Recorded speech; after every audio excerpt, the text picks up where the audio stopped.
Every morning, you might start your day with Nestle without even realizing it. Your coffee, Nescafe. Your cereal, Nesquik. Your bottled water could be Pure Life or Poland Spring. And your baby's formula, that might be Nestle too. But here's what you probably don't know.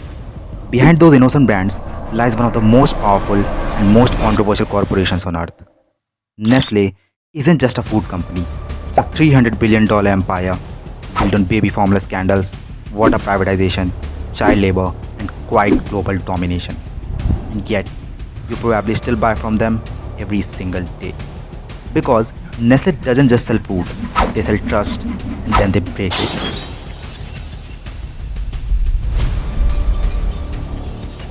This is the story of how Nestle became the most hated company people can't stop supporting, and how they built a food empire so deep even their rivals might secretly work with them.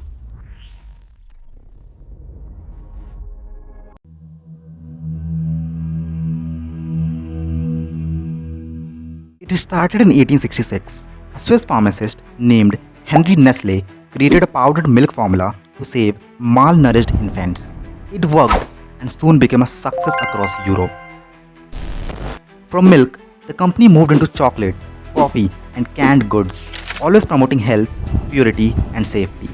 Nestle positioned itself as a brand you could trust, especially with children. But by the late 1970s, the trust began to crack.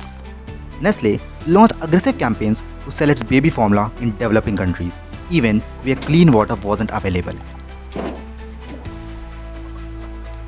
They gave out free samples in hospitals, hired women dressed as nurses to promote the formula, and convinced mothers that breastfeeding was dangerous or outdated. Once mothers stopped producing breast milk, the free samples ran out and Nestle profited.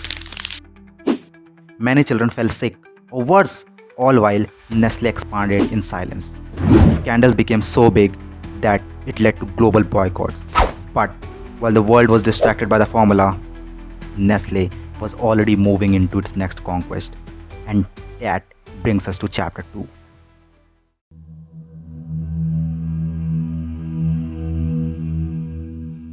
Nestle doesn't just sell water, it sells water it often gets for free, and then bottles and resells at a massive profit.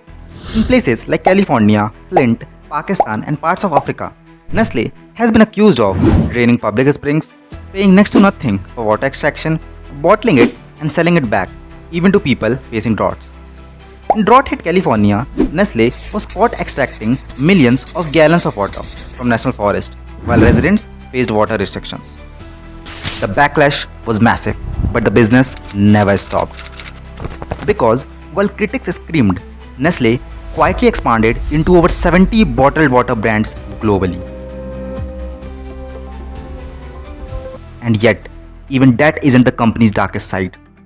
Chapter 3 takes us into something even more troubling: child labor in the chocolate industry.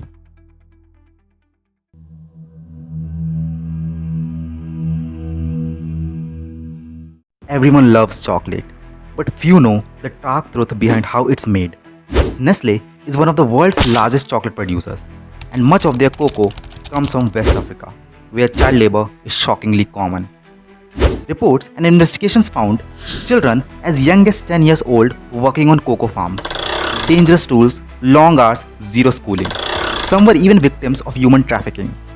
Despite multiple lawsuits and global outrage, Nestle has denied direct responsibility, blaming suppliers in complex supply chains. But critics argue, with its resources, Nestle could clean this up, but it chooses not to. Even after pledging to eliminate child labor over a decade ago, the problem still exists today. And here's the paradox. While Nestle runs ads about sustainability and ethical cocoa, the children in the fields never see that image. But there's still one final piece to Nestle's dominance: how Nestle survives every scandal and keeps growing anyway.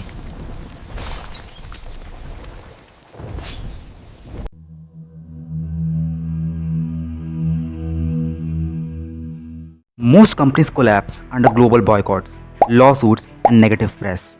But not Nestle. Why? Because it's not built like a brand, it's built like a machine. They operate in 190 plus countries, lobby governments and international trade bodies, invest heavily in PR, influencer partnerships, and wellness rebranding, launch philanthropic campaigns to clean their public image. When scandals hit, Nestle doesn't panic, it pivots. Health crisis, launch a new natural product line. Ethics issue, sponsor a clean water initiative. Bad press, push ads that feature cute families and diversity. And while the world forgets, the empire grows. But the real question now is, can Nestle ever be stopped?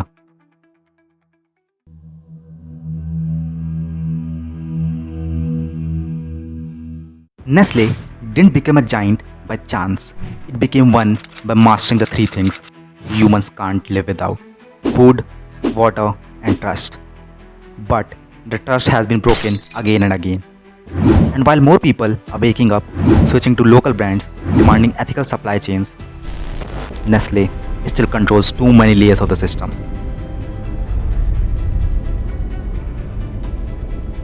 So next time you pick up a chocolate bar, instant noodles, or a water bottle, ask yourself, are you making a choice or is Nestle making it for you? If this changed how you see Nestle, hit that like button. Comment what's one product you didn't realize was Nestle's. And if this video hits 200 likes, we will expose Unilever, another silent giant that controls your mornings